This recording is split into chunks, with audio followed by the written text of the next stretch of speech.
বাইকের ট্যাঙ্কিতে জং ধরার মেন যে কারণটা আজকে দেখাবো, আর ভিডিওটা সম্পূর্ণ দেখুন, আশা করি বুঝতে পারবেন। তো আমরা কি করেছি, প্রথমে ট্যাঙ্কির মুখটা খুলে দেখছি, দেখুন কি পরিমাণ জং ধরেছে।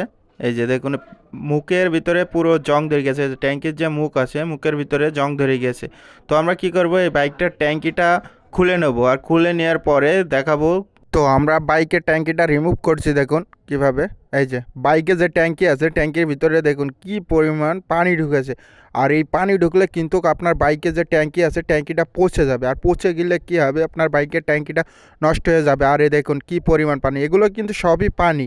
আর এই পানি থাকলে কিন্তু এই যে ট্যাঙ্কি আছে, ট্যাঙ্কিটা নষ্ট হয়ে যাবে। আর ট্যাঙ্কির মুখের পাশে ছোট একটা ছিদ্র আছে, যে ছিদ্রটা কিন্তু জাম হয়ে গেলে আপনার বাইকের যে পানি আছে, এই পানিটা বেরোতে পারবে না। পানি না বেরোতে পারলে কিন্তু ট্যাঙ্কির ভিতরে সবগুলোই চলে যাবে। তো কী করবেন, আপনি ছোট্ট একটা তার নিয়ে এই মুখটা প্রতিনিয়ত ক্লিন করবেন। আর ক্লিন করলে কী হবে, আপনার বাইকের ট্যাঙ্কিটা অনেক লং লাস্টিং হবে।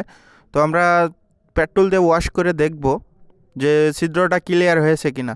দেখুন একদম এই কল দিয়ে আপনার তেল বেরিয়ে যাচ্ছে। আর প্রতিনিয়ত কাজটা করলে আপনার ট্যাঙ্ক